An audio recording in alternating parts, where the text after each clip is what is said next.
Good afternoon. Mr. President, fellow delegates and friends, it's an honor to be with you today. And it's wonderful to be here in the great city of New York. Once again, this week, New Yorkers showed us how to be resilient and resolute in the face of violent extremism. On behalf of everybody in this room, let me say directly to the people of New York, you are a model to the world, and we thank you.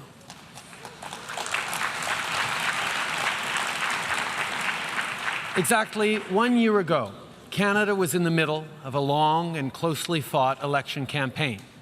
78 days on the road, and I can assure you, in Canada, there are 78 days worth of roads. It is the responsibility of a leader to spend time with the people they were elected to serve. If you want the real stories, you have to go where people live. Coffee shops and church basements, mosques and synagogues, farmers markets, public parks.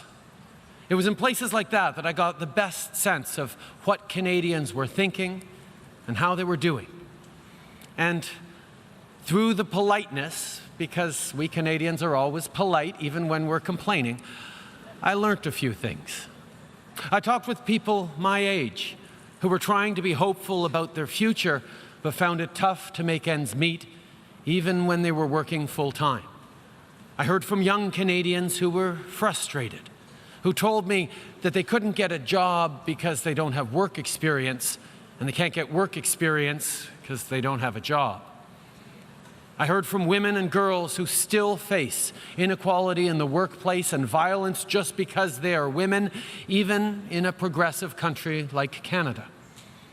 J'ai rencontré des parents qui travaillaient fort pour donner à leurs enfants toutes les chances de réussir, every chance in mais qui ont life, peur que every leurs chance to be efforts successful, but who ne were seront pas afraid suffisants. that their efforts would not be enough. J'ai eu l'occasion de partager des repas I avec had des an aînés à la opportunity to retraite share a meal qui ont with travaillé fort friends who are toute leur retired, vie, who'd worked hard qui all of sont their maintenant lives, de se rendre and who dans are des now banques alimentaires. having to go to food J'ai eu banks. trop de conversations I troublantes had avec les too Canadiens many au cours des troubling dernières conversations with Canadians over Mais recent years, Elles ont mis aussi quelque chose au but clair pour they moi. also made something clear to Les me. Canadiens croient encore au Canadians progrès. still believe in Ou du moins, progress, que or le at least progrès they est possible. believe that progress is possible. Mais cet optimisme But this est mêlé à optimism beaucoup d'inquiétudes. is also mixed with a great Les number of Canadiens ne sont pas les concerns. seuls à se sentir comme And ça. Canadians not the only Ces ones to sentiments feel sont like présents this. partout. These feelings Cette are present anxiété everywhere. est une This réalité. anxiety is a When reality. leaders are faced with citizens' anxiety, we have a choice to make. Do we exploit that anxiety, or do we allay it? Exploiting it is easy. But in order to allay it, we need to be prepared to answer some very direct questions. What will create the good, well-paying jobs that people want and need and deserve? What will strengthen and grow the middle class and help those working hard to join it? What will build an economy that works for everyone? What will help to make the world a safer, more peaceful place? To allay people's anxiety, we need to create economic growth that is broadly shared, because a fair and successful world is a peaceful one. We need to focus on what brings us together, not on what divides us. For Canada, that means re-engaging in global affairs through institutions like the United Nations. It doesn't serve our interests or the world's to pretend we're not deeply affected by what happens beyond our borders. Plus tôt cette année, nous avons aidé à négocier Early on this l'accord year, de we Paris helped sur les to changements negotiate climatiques. the Paris Dans le Climate Change cadre de notre Agreement, engagement à sa mise en œuvre, and we're nous avons committed annoncé to que le implementing it, Canada and we announced that investirait Canada will invest $2,65 milliards sur 5 $2.65 ans million pour over financer la 5 years to croissance propre finance et à faible clean émission growth de carbone with dans low les carbon pays en emissions développement. in developing Dans le countries, but d'aider à with promouvoir a la paix et view la to sécurité dans les helping to régions promote zones peace and touchées security par in those l'instabilité, zones which are affected by instability, we have reasserted our support for NATO, and we have committed ourselves to increasing Canada's role within the peacekeeping operations of the United Nations. And we have hosted the 5th conference of the World Reconstitution of the World Fund, where we increased by 5% our contribution to this fund. And we've also helped our partners to increase their contributions to the Global Fund, which has allowed us to amass some $13 billion to eliminate AIDS, tuberculosis and malaria by 2030. We've done all this and will do much more, because we believe we should confront anxiety with a clear plan to deal with its root causes. And we believe we should bring people together around shared purposes like the UN Sustainable Development Goals. Because what is the alternative? To exploit anxiety? To turn it into fear and blame?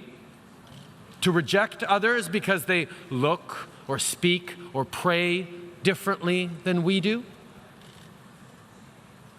You see, in Canada, we got a very important thing right.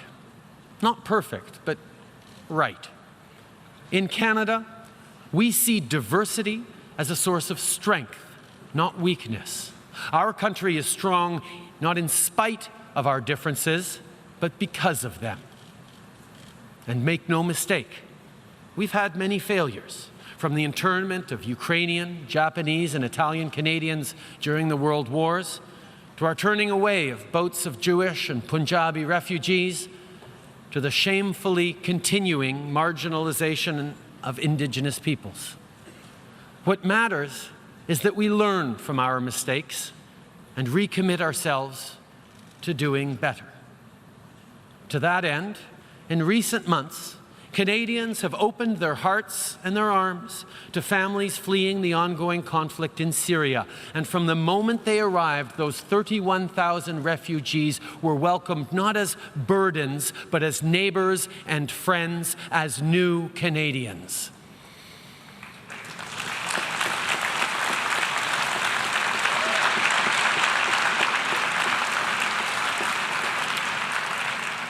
Cet effort a rassemblé les Canadiens. This effort has brought together Canadians in an almost unprecedented way. The government has been working with business people, with committed citizens, with civil society to assist the new people coming to our country to adapt themselves to their new country. But our efforts will only be successful once these refugees have been well established as full members of the Canadian middle class. And I want you to know that this objective is one which is within our grasp, not because of what we have done, but because of what these people are bringing themselves. Refugees are people with the same hopes and dreams as our own citizens. But while our people have felt anxiety, Syrians faced catastrophe. Do you want to know where the Syrian middle class is? Well, they're living in refugee camps in Turkey, Lebanon, and Jordan. They're moving across Europe looking for a place to set down roots, to get their kids back into school, to find steady work, and to become productive citizens. Refugee camps are teeming with Syria's middle class. Doctors and lawyers, teachers and entrepreneurs. They're well-educated, they work hard, they care about their families, they want a better life, a safer and more secure future for their kids, as we all do. So when I say that I hope that Syrian refugees that we welcomed will be soon able to join our middle class, I'm confident that we can make that happen, and we'll do it by offering them the same things we offer to all our citizens: a real and fair chance at success for everyone.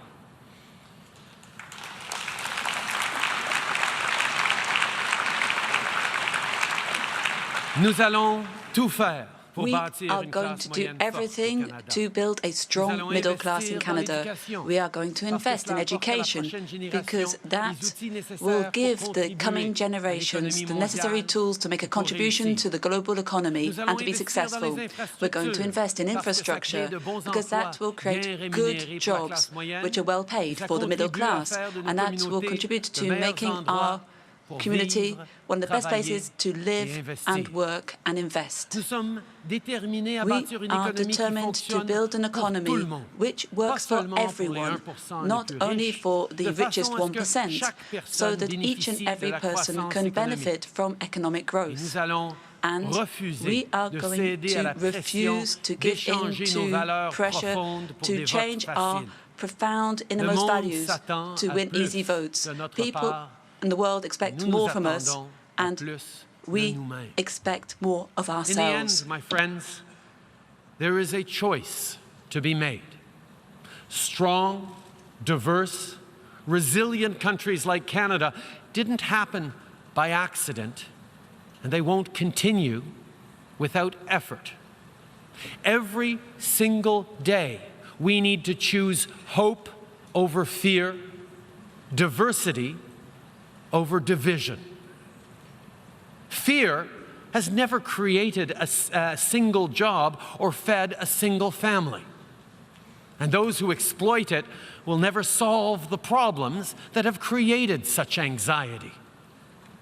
Our citizens, the nearly 7.5 billion people we collectively serve, are better than the cynics and pessimists think they are.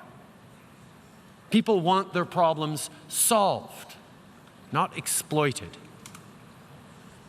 Listen, Canada is a modest country.